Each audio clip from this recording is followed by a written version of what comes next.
ভোরবেলায় চলে গেছিলাম আমরা পুরীর ব্লু ফ্ল্যাগ বিচে।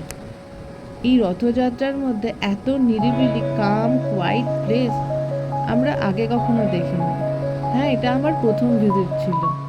তাতে কি হয়েছে, এনজয় করেছি খুব ভালোভাবে। এবং চারিদিকে ব্লু কালারের যে চেয়ারগুলো রাখা ছিল, এটা অ্যানাদার অ্যাট্রাকশন ছিল ব্লু ফ্ল্যাগ বিচে।